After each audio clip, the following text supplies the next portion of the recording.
porque todos somos responsables, pero bien diferenciadas en torno a la magnitud de esas diferencias. El 92% del exceso total de emisiones de carbono, y esto ya lo dijo Lancet, es responsabilidad del mundo desarrollado, de ese norte global que construyó los estilos de vida de sus sociedades a partir de la explotación de nuestros territorios. Y no quiero que se le imprima un tono únicamente ideológico a esta intervención, porque me parece que de lo que hay que hablar, lo que para mí tiene más importancia en ese sentido, es la realidad fáctica, los datos concretos que tenemos acerca de las causalidades de esta crisis. Esta distribución de responsabilidades ya fue incorporada en la elaboración de los acuerdos internacionales sobre cambio climático, por ejemplo, en la edición número 15 de la Conferencia de las Partes, que es el organismo más importante, donde se reúnen los jefes de Estado y distintos representantes de distintos sectores para actualizar sus compromisos climáticos, cuando se concretó el acuerdo para que se movilicen recursos del norte global a los países que históricamente menos contribuyeron a la situación de cambio climático, de crisis climática y ecológica en la que está sumida la humanidad, pero que sufren desproporcionadamente sus impactos. En ese club de países, en esa gran mayoría del sur global, se encuentra nuestro suelo, nuestro país. Perfecto.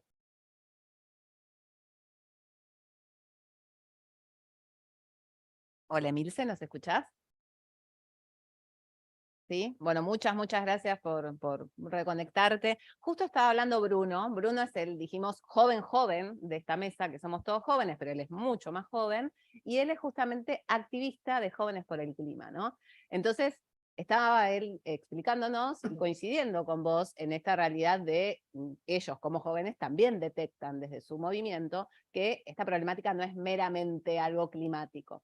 Y acá entra en conexión con una palabra que me acaba de enseñar, nos conocimos recién con Alejandra, de Uagais, y me enseñó una palabra que me parece que es muy interesante y que a lo mejor te puede llevar a servir a vos también, porque creo que tenía una pregunta para vos. Muchas gracias, Bruno. Ahora volvemos con vos. Alejandra. Esa palabra rara, una palabra que, perdón, pero yo no la conocía. Ahora sí. Ahora sí. ¿Qué tal? Buenas tardes. Muchísimas gracias por la invitación. Bueno, sí, estábamos hablando un poquito antes de empezar del greenwashing. Yo le contaba a Sabrina que, bueno, a veces hay muchas virtudes que tienen ciertas organizaciones, empresas, universidades también, en sacarnos muchas fotos bonitas, intentando generar acciones que de alguna manera se comprometen con el ambiente, pero que de alguna forma no terminan concretándose en acciones concretas. ¿Se escucha o no? Me dicen que no. Principalmente desde la red de universidades argentinas para la gestión ambiental y la inclusión social. Nos reunimos en el año 2017, varias personas que trabajábamos dentro de nuestras universidades intentando fomentar estas acciones concretamente. Hoy somos 42 las universidades que formamos parte de esta red, universidades privadas, universidades públicas. ¿Vos querías que yo haga una pregunta, Emilce, o querés que yo siga contando? Para hacer diálogo. Era interesante porque lo que estaba planteando también Bruno era, bueno, hay un montón de iniciativas, pero esas iniciativas terminan quedando en nada, ¿no? Y esta palabra, que como era greenwashing, greenwasher, ¿no? Una lavada de las empresas, de las organizaciones, de los organismos. Mi pregunta quizá para Emilce tiene un poco que ver con esto, en el contexto actual en el que estamos, en América Latina, con problemas estructurales tan fuertes que ella describió perfectamente y que, bueno, yo creo que nos dejó un poco angustiados, pero no deja de ser una realidad. ¿Nos escucha? ¿Me escucha, Emilce? más cerca por ahí si hablas. ¿A mí no me escuchás o a ella? Cuando hablas vos te escucho, cuando habla ella no le escucho nada. Es como que el micrófono no funciona. Hola, ¿ahora? Ahí está. ¿Ahí me escuchás? Ahora sí. Estaba apagado, creo. Entonces, voy con mi pregunta.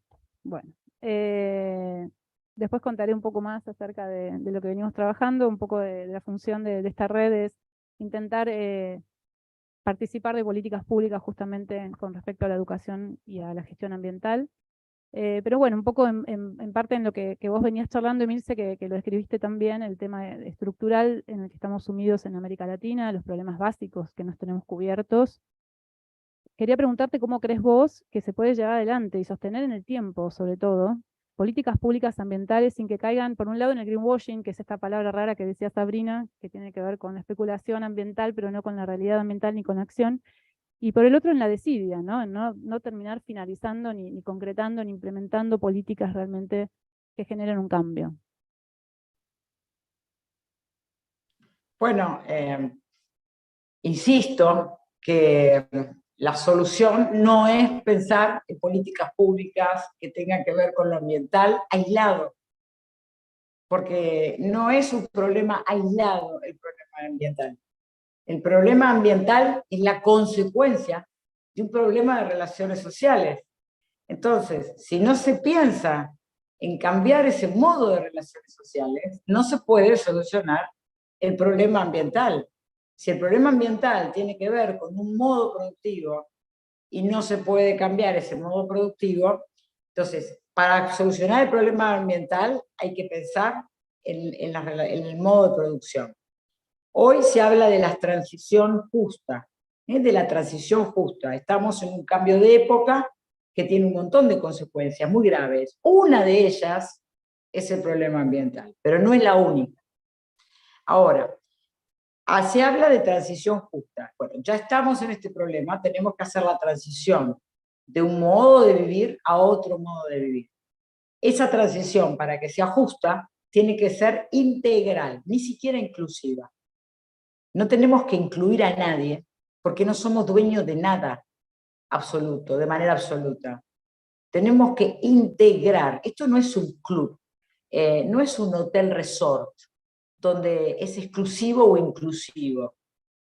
No, no se trata de eso, se trata de integrar, porque como todo está conectado, como un gran ecosistema, si una de las partes de ese ecosistema se obvian, se cae todo el ecosistema.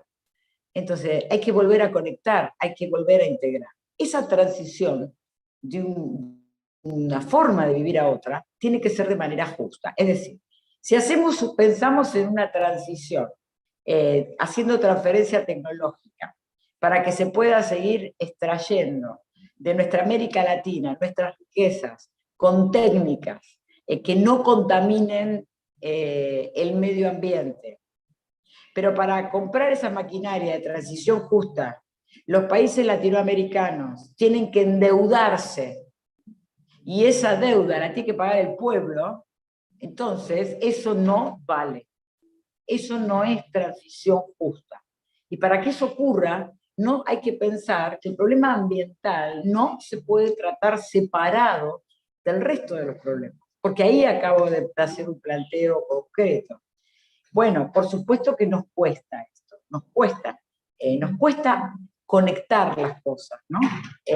Bueno, al menos esta es la propuesta desde la Laudato Si, desde la doctrina social de la Iglesia. Por supuesto que hay otras propuestas, pero yo diría que la mayoría de las propuestas, aunque vienen del campo del secular, todas van en la dirección de un concepto de lo integral, de un concepto de la conexión. Gracias, Emilce. Bueno, de hecho, saben que nosotros durante todo este congreso trabajamos a partir de 4 ejes, y uno de los ejes específicamente es educar, ¿no? Para la casa común. Por supuesto desde todas las áreas, pero específicamente desde lo universitario. Pensemos que nosotros somos los que tenemos profesionales, técnicos, o sea, si no los ayudamos a pensar de esa manera o a convertirse, va a ser bastante complicado. Pero después también tenemos otro eje que es... está centrado en concientizar respecto de vivir en la casa común. Y acá tenemos que vivir todos, todas, ¿no? O sea, así que esto de la diversidad también está incluido. Por eso me parecía quizás interesante, a lo mejor, Pablo, vos podrías hacernos algún aporte, porque este punto se centra mucho en el compromiso y en la corresponsabilidad que tenemos, ¿no? Con respecto a la sociedad en la que vivimos. Buenas tardes acá. ¿Cómo estás, Emilce? Pablo? Yo trabajo en la familia grande del Hogar de Cristo. En estas experiencias que, siguiendo Laudato Si, son estas experiencias de salvación comunitaria que hablamos en muchos de estos barrios, ¿no? Que en medio de los que sufrimos esta crisis socioambiental, bueno, se van generando espacios de vida comunitaria que van dando brotes de vida y que, bueno, realmente es una comunidad que se organiza alrededor del cuidado, ¿no? Y ahí también por ahí una mención que me gustaría subrayar, que esta unidad que a nosotros nos da la familia grande, lo que nos une es el dolor, ¿no? O sea, lo que nos une es el grito de esa madre que no sabe qué hacer con su hijo, nos une el dolor de ver a un chico en la calle consumiendo pasta base, una mujer embarazada en la calle prostituyéndose, y lo que nos une es el dolor, y a partir de ese dolor nos vamos organizando. Por ahí la pregunta que tengo para hacerte es, de alguna manera, ¿cómo hacer para conmover al otro, ¿no? Porque yo creo que muchos de los que estamos acá y muchos de los que solemos hablar y encontrarnos a conversar, más o menos todos tenemos ese compromiso, pero ¿cómo dar ese salto de conmover al otro que esta realidad no la ve y que además está muy obturada muchas veces por las ideas que generan un montón de prejuicios, ¿no? Porque todos los que estamos acá bancamos al Papa Francisco a morir, pero la mitad de la Argentina o más, apenas el Papa Francisco saca un mensaje y directamente no lo escuchan. Entonces, ¿cómo hacer ese salto de conmover al otro con esta realidad, con este dolor, y que se deje tocar por ese dolor? Que va de la mano también en estos problemas complejos que vivimos, que ya no se resuelven solamente construyendo casas o generando puestos de trabajo en esta complejidad que vivimos, porque hoy, por lo menos en la familia grande del Hogar de Cristo, vos hoy viene una empresa y te dice, tengo 500 puestos de trabajo y no tengo esas 500 personas para trabajar, porque hay que hacer un gran laburo de poner el cuerpo, de un acompañamiento de estas famosas 3 generaciones planeras que nunca trabajaron, pero hablan de una Argentina, una América Latina, digamos que hay un subsuelo de la patria que no se ve, que no se entiende y que no es tan fácil de organizar, digamos, ¿no? Así que, ¿por qué pensás ahí también que hay tanto miedo hacia lo comunitario y por qué hay tanto miedo y resistencia al tema del cuidado, ¿no? O sea, sería cómo ver al otro y por qué tanto miedo a organizar las comunidades de las políticas públicas. Bueno, yo te agradezco. Primero, te agradezco tu trabajo. Yo sé el trabajo que haces. Segundo, te agradezco que me plantees esa pregunta, pero al mismo tiempo que la haces, sabes que yo no tengo la respuesta. Ojalá supiese cómo, ¿no? Pero sos la académica, la pregunta. No, pero mira, en esto hay algo que se llama un credo, ¿no? Un credo es una profesión de fe en algo, y que no se cuestiona, se repite. Yo creo en esto y se repite. Después uno puede ir y estudiar teología, pero la gente no precisa estudiar filosofía y teología para repetir un credo, ¿verdad? Cree porque sí. Lo voy a simplificar más. Uno puede ser de River, de Boca o de Vélez, como es mi caso, porque sí. O sea, no pregunté cuántas copas tenía, quizá ninguna, ni lo sé tampoco. Es porque sí, ¿no? Y estamos en ese plano, en el plano de la fe, en el plano de la creencia, que a veces es fe en Dios, en un término divino, en el plano personal es confianza. Siempre pongo el ejemplo de que uno cuando se enamora es un acto de confianza en el otro, no le pide un currículum. Es decir, hay un montón de cosas en la vida que hacemos por repetición. Hay repetición, hay un credo, hay un discurso, y uno toma posición en ese discurso. En el momento en que toma posición en ese discurso, se constituye como un sujeto de esa parte del discurso. Bueno, evidentemente se ha instalado un credo que no es el nuestro. Y no, cuando digo no es el nuestro, no digo solo el que somos católicos. No es el credo de los trabajadores, no es el credo del 90% de la población mundial, porque la riqueza está concentrada en un 10%, hablando en términos generales, ¿no? Sin embargo, esa gente repite, todos repetimos ese credo, que no es el nuestro, pero lo repetimos. Y cuando lo repetimos, confirmamos la injusticia.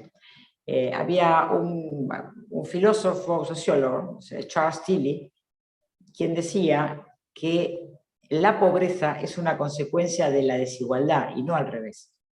Las personas creen que la desigualdad es una consecuencia de la pobreza. Y lo que explicó Charles Tilly, que primero se instala discursivamente la desigualdad para poder generar riqueza en unos pocos. Y la consecuencia última es la pobreza. Entonces, cuando se instala un discurso de la desigualdad, donde la mayoría no tiene derecho a nada, se habilita la riqueza para unos pocos y la consecuencia es de todos. Porque detrás de esto hay un egoísmo. O sea, a todos nadie diría que está a favor de que un joven se suicide, porque no tiene expectativas. Pero sin embargo, cuando lo vemos venir, cruzamos la vereda porque tenemos miedo que nos roben. Entonces es muy complicado el tema. Yo diría que tiene que ver con la profesión, con qué profesamos, qué credo estamos repitiendo, qué discurso, porque sin darnos cuenta todos abonamos este discurso. Probablemente acá seamos todos buenos en estos 15 minutos del día y estemos hablando de la conexión, de salvar el planeta, de cuidar a la gente, pero después termina este Zoom y salimos a la calle y en otras situaciones maltratamos a la empleada, maltratamos a nuestros, tratamos de no pagar los impuestos, en fin, son pequeñas cosas, ¿no? Pequeñas cosas las que van sosteniendo un sistema. La multiplicación infinita de irracionalidades de pequeñas partes terminan dando esta racionalidad a un todo que termina siendo destructivo. Con esto quiero decir que ¿cuál es la solución? Y bueno, hay que seguir predicando, pero cuidado, porque muchas veces sin darnos cuenta repetimos un discurso que no es el nuestro. Y cuando se hace hincapié en la parte climática de la encíclica Laudato Si, ahí hay una trampa. Eso no significa que el clima no sea un problema. No, pero para solucionarlo, como dice el mismo documento, hay que ir a lo social, que es donde está la raíz. Sin embargo, se desinstala ese tema. Es complicado, Pablo. Yo no tengo la respuesta y vos tampoco. Tenemos una práctica y esperemos que vayamos por el camino correcto. Es lo único que se me ocurre decir.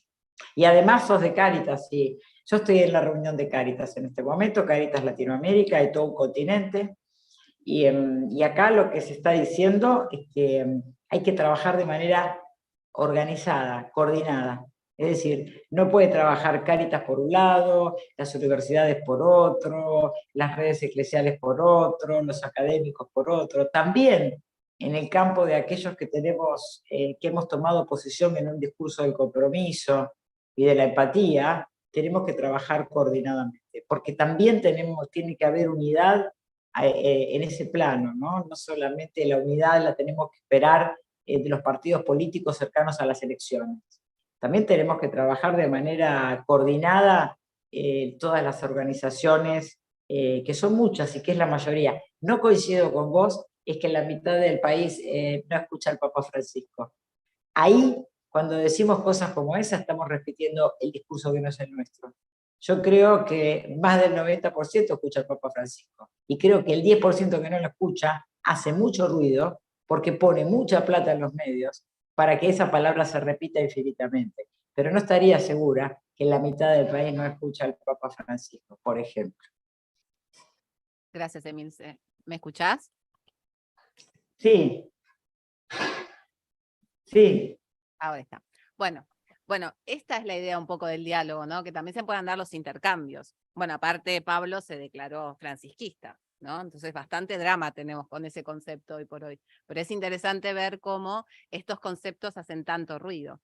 Un poco me interesaba mucho esto que planteaba Pablo del dolor, ¿no? De actuar desde el dolor, porque cuando no nos duele no actuamos, esa es la realidad. Pensémoslo médicamente, hasta que no te duele algo al médico no vas.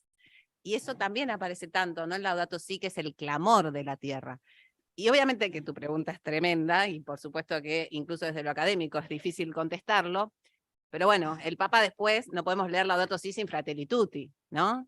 Y la única opción es conmover al otro. Y es tremendo, pero hoy por hoy todavía, así como tenemos que explicarle a la gente que estamos en un clima tremendo, donde se muere un montón de gente, donde se pasan barbaridades, hay que explicarle a mucha gente que es un pobre. Es tremendo, pero es así. O sea, yo lo digo como docente universitaria, a veces me conmuevo cuando un estudiante entiende que es alguien que está sufriendo. Y es dramático. Pero bueno, ahí el buen samaritano nos enseña eso. Si no generamos que al otro se le muevan las tripas, no nos van a dar una mano nunca. Muy interesante, realmente. Bueno, Bruno, ¿te interesaría hacerle alguna pregunta o alguna observación a Emilce respecto de este intercambio interesante que se estaba dando frente a esto? ¿Se me escucha bien? Sí, sí, yo escucho muy bien. Sí, un interrogante que se me puede venir ahora a la cabeza con esta intervención tiene más que nada su relación con la geopolítica de la crisis climática y ecológica, no únicamente en la distribución de los impactos del cambio climático, sino como estaba hablando anteriormente, en cuanto a la distribución de las responsabilidades. Y en ese sentido, ¿qué podemos hacer para que se coloque una carga mayor de responsabilidad, tanto de acción climática como de reparar también esas raíces históricas que crean la crisis ecológica, que tienen que ver con la desigualdad económica, con muchísimos factores sociales, como por ejemplo el hecho de que nuestros países, los latinoamericanos, los del sur global, seamos acreedores ambientales de nuestros acreedores financieros? ¿Cómo podemos hacer para que esa demanda cobre un mayor protagonismo internacional y que efectivamente la carga de la responsabilidad esté sobre quienes tienen que tomar cartas en el asunto? Mira, uno de los próceres de los Estados Unidos, y también porque me quedé pensando en la pregunta de Pablo, es una pregunta durísima, porque uno quisiera tener la respuesta, ¿no? Y uniendo las dos posiciones, uno de los próceres de Estados Unidos dijo que como los hombres no son ángeles, necesitamos leyes. Porque esto que vos decías, Sabrina, de que uno tiene que hacer la empatía, ¿no? Bueno, o sea, hasta que no conoces un pobre, decís, no sabes lo que es pobre. No, no es así. Primero que todos somos pobres. Ahí está el problema. Hoy el 90% de la población mundial es pobre. Cada niño que nace en Argentina nace con una deuda externa que no va a poder pagar en su vida. No solamente los niños de los que no tienen trabajo, también los niños de la clase media. Entonces hay que empezar a redefinir qué entendemos por pobre, para empezar. Segundo, no necesariamente para solucionar los problemas de la pobreza y de la miseria, hay que pasar por esa pobreza y por esa miseria. Justamente la humanidad tiene la capacidad de poder resolver de otra manera cosas sin necesariamente tener contacto con lo empírico, y por eso también puede transmitir conocimiento. Es decir, uno no tiene que ser un ángel y conmoverse con el dolor del otro para que eso termine, o haber perdido un dedo, como en una película famosa que se llama La clase obrera también Valparaíso, que hasta que no le corta la máquina un dedo. Ustedes son muy jóvenes, seguramente no la vieron, pero si hay alguien viendo este Zoom, va a saber de lo que estoy hablando. Hasta que la máquina no le cortó un dedo, no entendió que el camino era la política. Como dice Fratelli Tutti, y ahí lo dijiste muy bien, la mejor política. Pero no hace falta llegar a que una máquina me corte un dedo o a que me echen del trabajo para entender lo que es la pobreza y la exclusión. Porque justamente los seres humanos nos diferenciamos de los animales porque tenemos esta capacidad de abstracción. Y finalmente eso es la educación ética. La ética, la educación me educa en lo ético. No hace falta vivir lo malo para poder entender lo que significa ese sufrimiento. Entonces no se trata solamente de conmover a las personas, sino también de hacer política, la mejor política. Como los hombres no son ángeles, no podemos ir uno por uno a decirle, no seas tan malo, no trates mal a los pobres, eso es imposible. Y además porque tenemos la capacidad de la especie humana de hacerlo de otra manera. Y esa otra manera es la política, es convertir las necesidades en instituciones, en una institución. No pasa por darle un plato de comida, regalarle mi ropa a la empleada que trabaja en mi casa porque no le alcanza el sueldo para comprar ropa nueva a los chicos. Le tengo que solucionar institucionalmente eso, y la institución es el salario. Yo le tengo que pagar un salario justo. Es decir, la solidaridad es una institución en la doctrina social de la Iglesia. No es ayudar yo al de al lado, es llevar a un plano institucional. Entonces, eso es la política. No podemos esperar conmover a las personas, porque los hombres no son ángeles ni los van a ser. Para eso están las leyes, para eso está la estructura del Estado. La solución siempre es la política. Eso no significa que al de al lado no le demos un plato de comida, pero no, como dice el Papa Francisco, no queremos caer en el asistencialismo. Queremos armar otro sistema de vida, otro modo de vivir. Y bueno, esa es mi opinión, ¿no? Es una opinión personal, por supuesto. Bueno, por culpa de Pablo me retó Emilce, pero no importa porque yo me reconozco francisquista y cudista, podría decir, así que está muy bien que mi maestra me rete un poco. Pero más allá de eso, es interesante también un poco el planteo que planteaba recién Bruno, ¿no? Hasta que no consigamos auténticas políticas, ¿no? Que realmente tomen por donde corresponde a esta temática, no las vamos a poder resolver. ¿Y de dónde salen esos futuros políticos? ¿De dónde salen esos futuros profesionales que van a generar estas normas que realmente cambien la realidad y que generen este cambio ético que plantea Emilce? Es sin lugar a dudas de las universidades. Por eso me parece interesante quizás, Alejandra, que nos cuentes un poco qué actividades realiza la red, que es una red centrada justamente en la gestión y la inclusión social, dos pilares fundamentales de Laudato.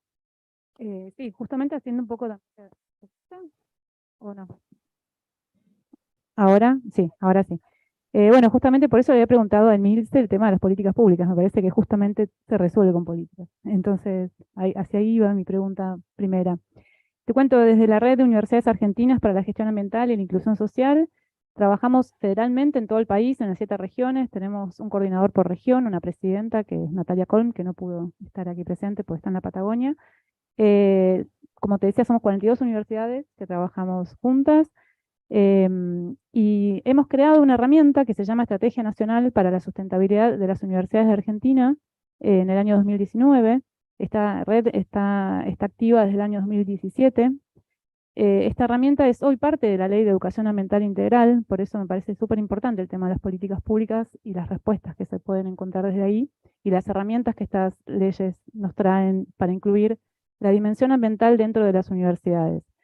Esta estrategia la construimos alrededor de justamente todo el país, con la mirada distinta de cada universidad del país. Participaron 38 universidades. Establecimos 5 ejes de acción para incluir la dimensión ambiental dentro de las universidades, cosa que en Argentina está bastante atrás. Ya esto se viene haciendo en Latinoamérica hace tiempo. Hay redes de universidades en bastantes países de Latinoamérica. Y de Iberoamérica en realidad, también en España hay redes.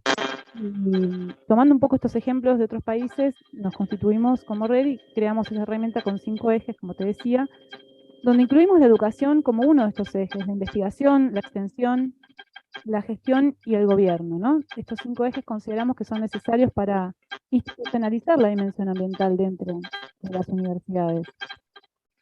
Porque consideramos que la educación también no se imparte solamente desde el aula, sino también desde las acciones políticas que una universidad adopta para educar a su comunidad, no solamente a sus estudiantes, sino también a sus docentes y al personal que trabaja dentro de ellas.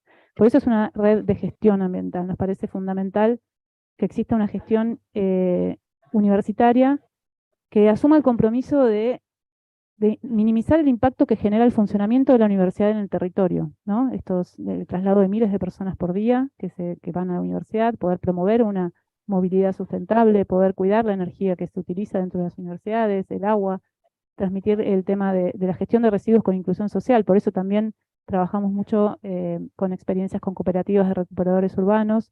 Creemos que la universidad pública la pagan también quienes no acceden nunca a ella, entonces de alguna manera hay un compromiso muy importante de parte desde la extensión universitaria para poder incluir y para poder salir a los territorios donde están insertas todas las universidades y conectarnos con esas comunidades, incluirlas dentro de nuestra universidad desde la gestión ambiental.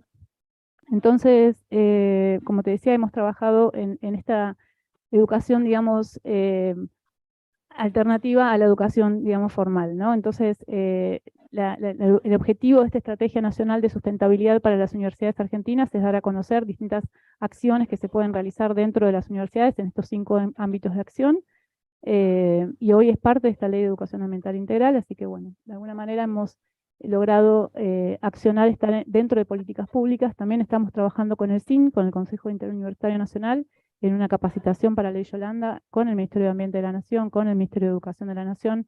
Nos parece importante y fundamental que las universidades sean parte de la creación de estas leyes y que se involucren y que sean responsables también de estas acciones. No solamente de enseñar a hacer lo que es sustentablemente correcto, sino también de empezar a hacerlo, ¿no? Porque nos paramos frente a profesionales todos los días enseñándoles cómo ser sustentables, pero no accionamos dentro de la universidad acciones sustentables.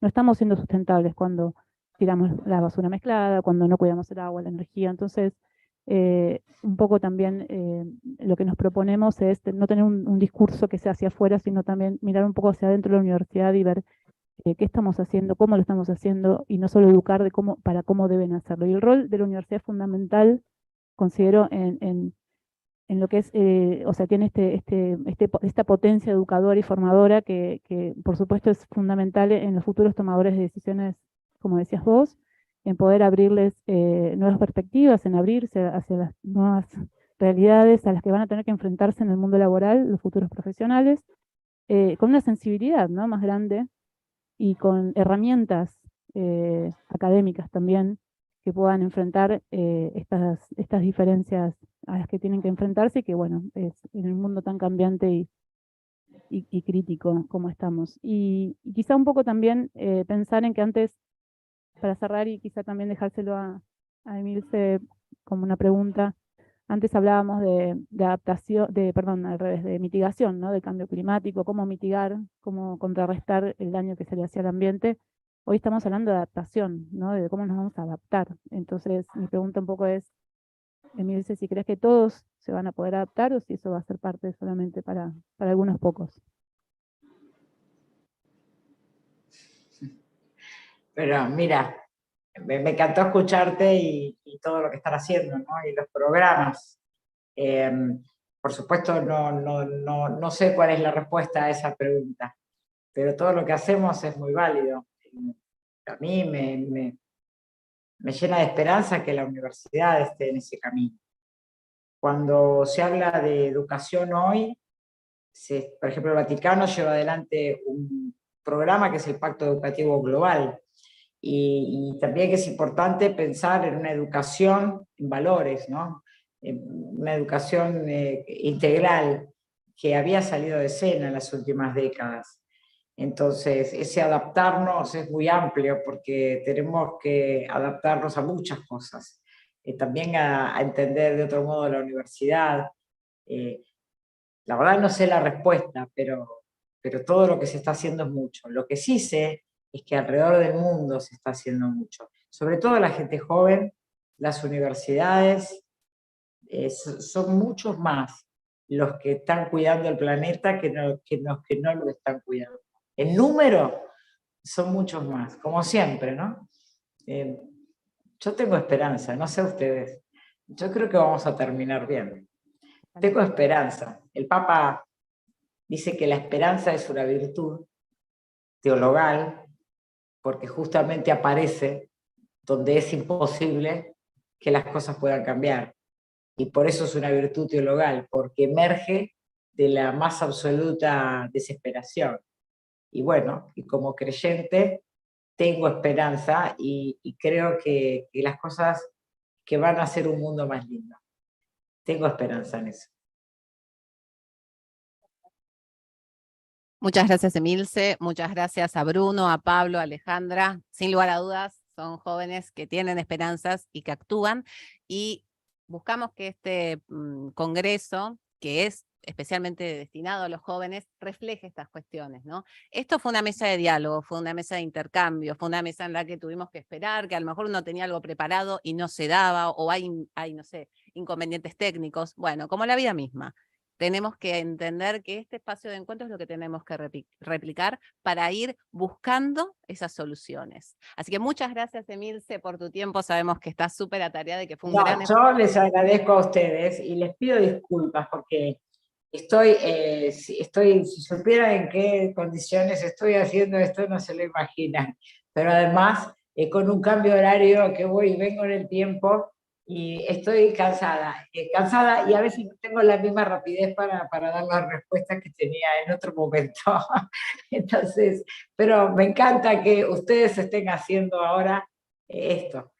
Cuenten conmigo para lo que yo pueda ayudar, para abrir las puertas, para hablar con otros pares de ustedes en otros países de Latinoamérica. Y muchas gracias. Yo estoy muy agradecida. Disculpen todas estas idas y vueltas que pasan por las conexiones. Muchas gracias a los cuatro. Muchas gracias. Muchas gracias a vos y esperamos verte con Francisco cuando vengan, ¿no? Así nos encontramos nuevamente en vivo. Bueno, muchas gracias a ustedes y nos seguimos porque este es el principio de todo este congreso que continúa hasta el día viernes. Y ahora le paso la palabra a Cacho. ¿Le puedo decir Cacho yo también?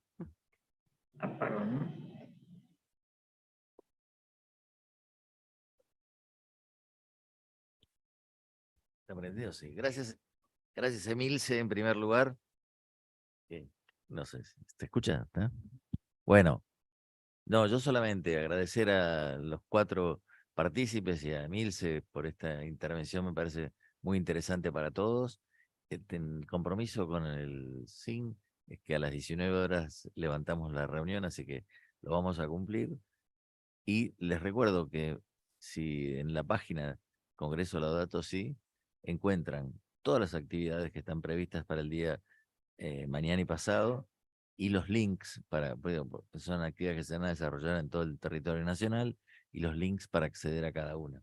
Sería bueno que seguir conectados, seguir en este debate, y el sábado procederemos a reunir toda la experiencia desarrollada en otros diálogos que se van a hacer ya después de las jornadas desarrolladas en todo el país.